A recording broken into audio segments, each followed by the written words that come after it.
Hi, Kirby Urner. Thank you very much for your recent video on dimension in synergetics. This video is responding to that.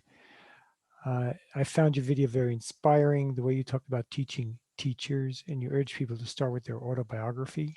So inspired by you, I have my hat on and I'll tell you a little bit about my autobiography.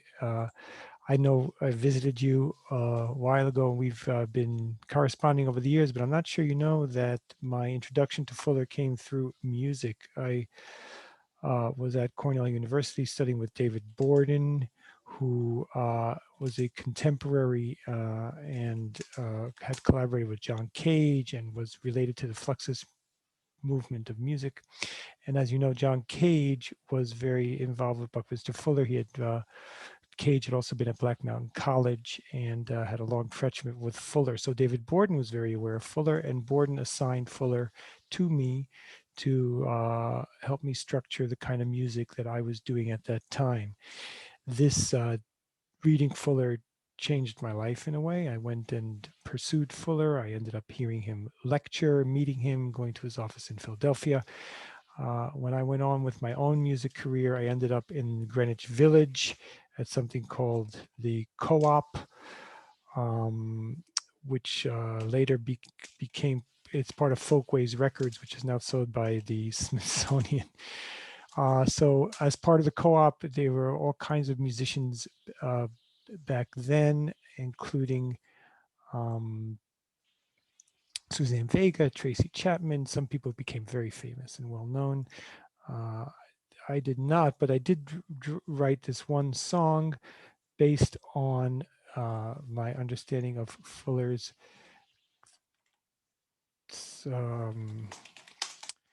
Dymaxion map of the world. I'm having trouble calling it up here. Let me try one more time. Co-op Folkways. Oh, here it is, Fast Folk Musical Magazine. That's right. So in 1982, I ended up performing in Central Park, the largest rally that ever happened. There were 1 million people there. I was on stage with Pete Seeger. So there it is, drawing a map. This is about the Dymaxion map, which of course you're well aware of. One thing that inspired me in your talking to teachers, and if I'm talking to you, I'm talking to a teacher of teachers, is that we don't have to explain every reference. So I don't have to spell out what is the Dymaxion map. But when I was going on from continuing with my studies, I chose my graduate program based on people who had studied with Fuller. So at Wesleyan, there was a fellow named John Barlow who had studied with him, and he's not well known. Because he never published, John Barlow, but he was very influential. You can see here was a visionary musician and teacher whose mind ranged freely through an immense field of topics, a remarkable pianist, history of baseball and mathematics. That's what's critical. So we would read Synergetics, we'd do the Fuller math, and also Euclid. Barlow was very into reading the sources. So I studied with Barlow, and also at the same time at Wesleyan was Howard Brown teaching in the Science in Society program. He was in charge of the World Game with Medard Gable. So I ended up studying with Brown also, very important. You see environmental design primer. And that's my autobiography. Then I have more in common with you because I work in computers. I've been at Cisco Secure.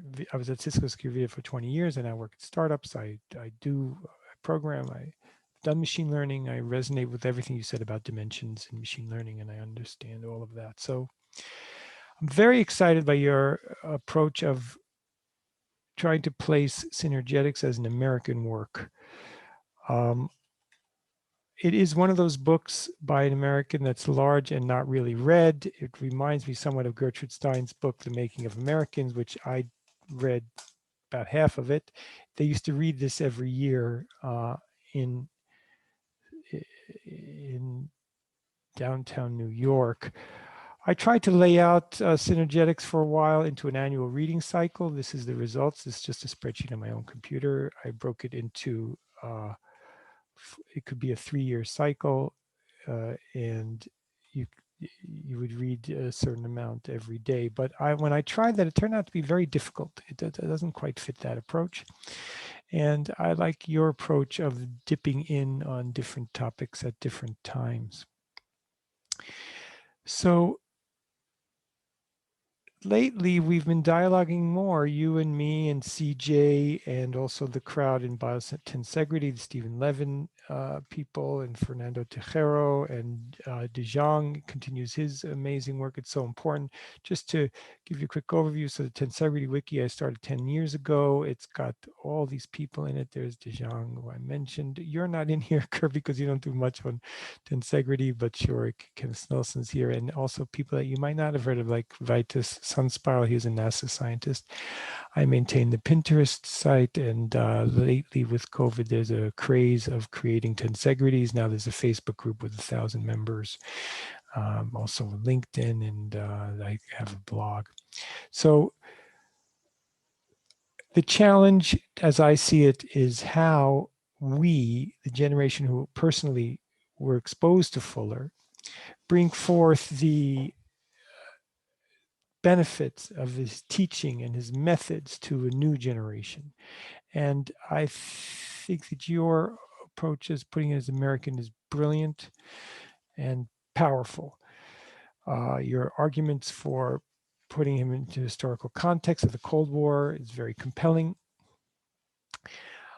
I wonder why you don't think of jazz. Maybe this because of my musical background that I do. So jazz also was a American innovation. It was born outside of the conservatory, outside of mainstream music. It was rejected, but it was done by the folk. And you can see Fuller in that sense. I mean, who first built the domes? You know, Drop City did.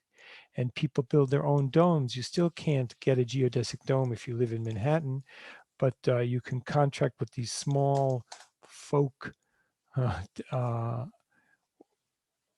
companies to build yourself a dome if you want, and people are still building them by themselves with plans. And you can see it as almost like a kind of American improvisation on math, on a coordinate system, on a way of thinking about dimensions that is done by the folk. And certainly the Lego tensegrity craze is an example of that. It's done by folk. It's not done in the university. It's not done by scientists. The folk do it, and then the scientists pick it up and they start analyzing it, like Skelton did finite element analysis of tensegrity to this book to try and simplify how you would do the calculations to build larger structures. And it still eludes people on it's still eludes mainstream. The most mainstream large tensegrity built recently is this, and it's not a tensegrity. It's tensegrity as decoration.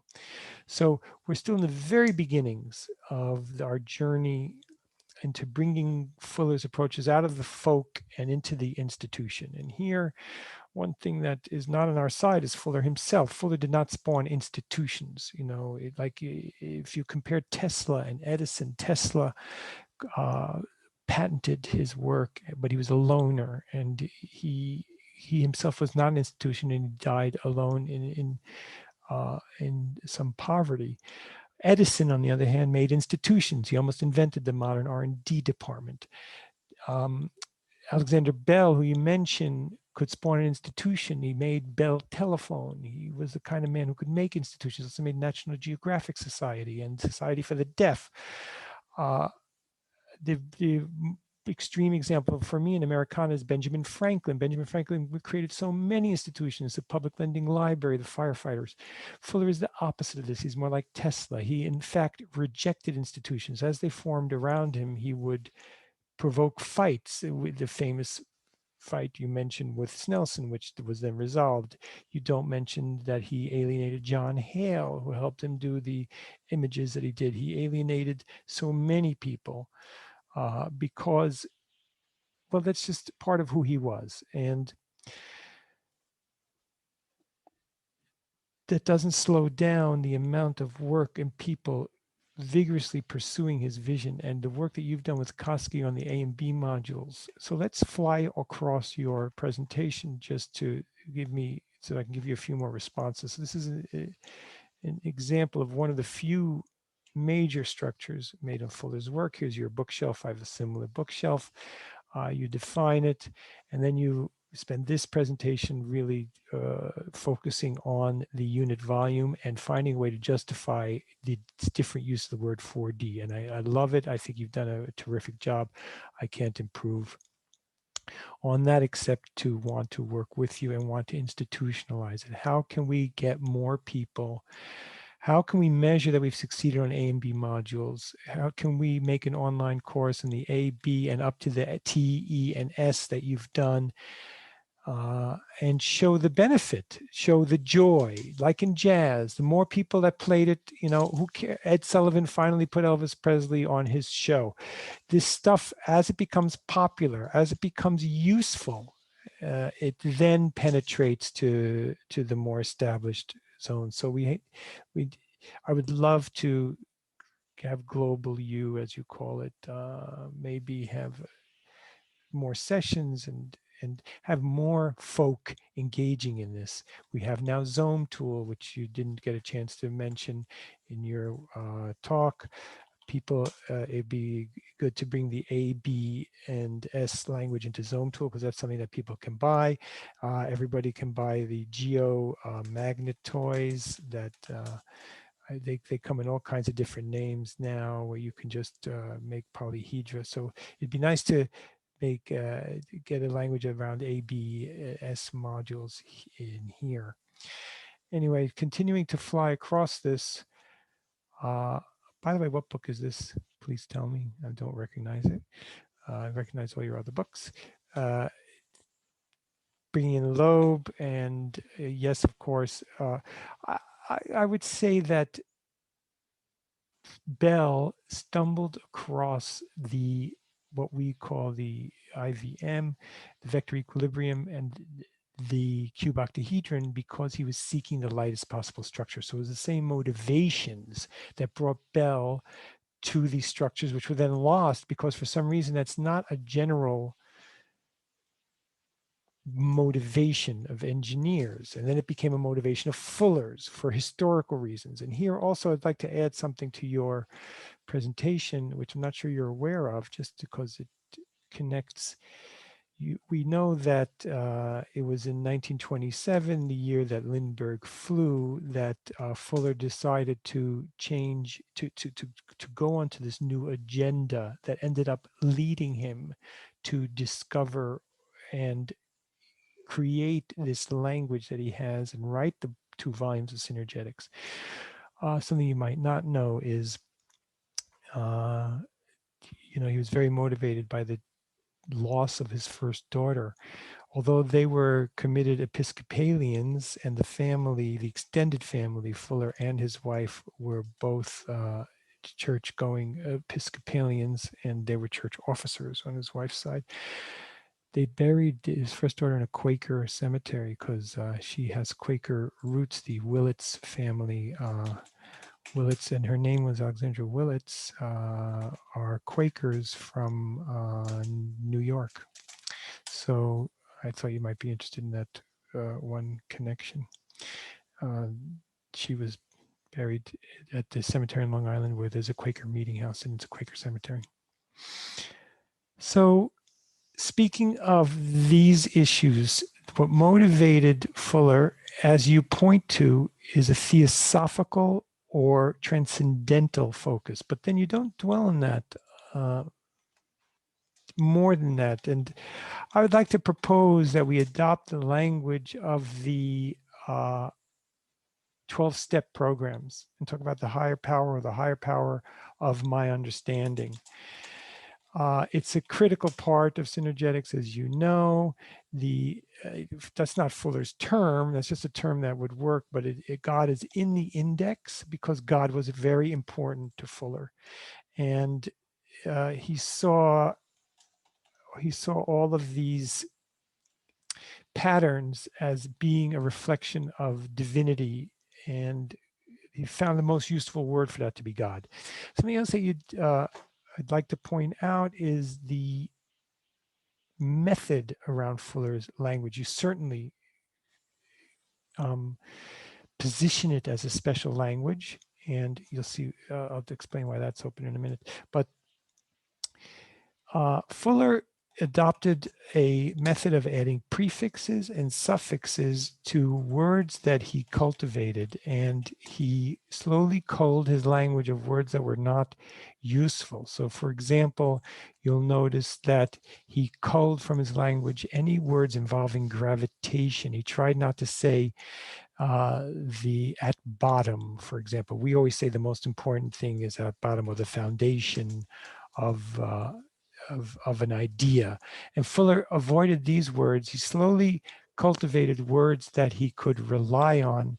And so you can see that at work at this random synergetics card that you had opened in another presentation. So gravity is omni-embracing. So embrace is a word that he had accepted to his vocabulary, and then omni is a prefix. Collectiveness processionally generates circumferential. So circumference is an acceptable word. Surface, folding.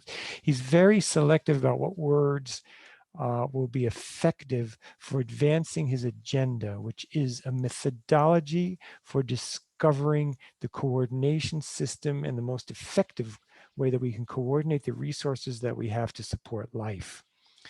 So this is also teachable, and it could also be a kind of American approach.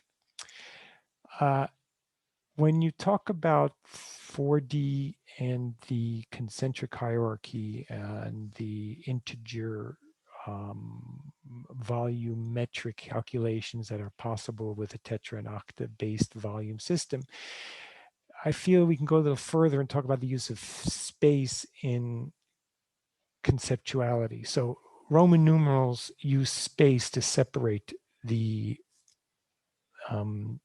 characters. So the X and the I are separated in space simply serially, and their serial order is important if the I comes before the V or after the V. So space is used to express number. Now, of course, the Arabic notation is a much more powerful, economical, and efficient use of space. So when we write 1, 2, the 1 being next to the 2 and before it means it's 10 ones, as you know. So economical use of space is a powerful accelerant of humanity's conceptuality. And this is an aspect of our chasing after the rational volumetric calculations that you have in the concentric hierarchy and you've done so much work on. And it's one thing that we can make clear, that when we don't need calculus, which of course calculus is very effective, and we use it to calculate how to land spacecraft on asteroids, and it works well as long as we don't screw up the units.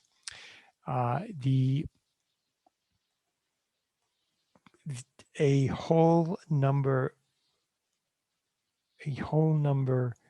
volumetric capability will accelerate, we feel, you feel, I feel, Fuller felt, will bring us an acceleration. And we don't know quite what that will be, but we intuitively feel it's worth working on. And it's possible, you know, we don't know who actually invented the Arabic numerals and this using, once 0 was invented, using space to do powers. It could be that it was invented by folk. So here we have the folk, that's us, the ethnosphere, as CJ put it, engaging in Fuller's ideas. So what's the way forward? More of this folk math, the Waterman polyhedra. By the way, somebody you don't mention is Michael Burt's periodic table of the polyhedron. He's still working. I check in with him every few years, and we're very lucky that his work will be archived by the Technion Library. And all the different works that I've seen, I have the most,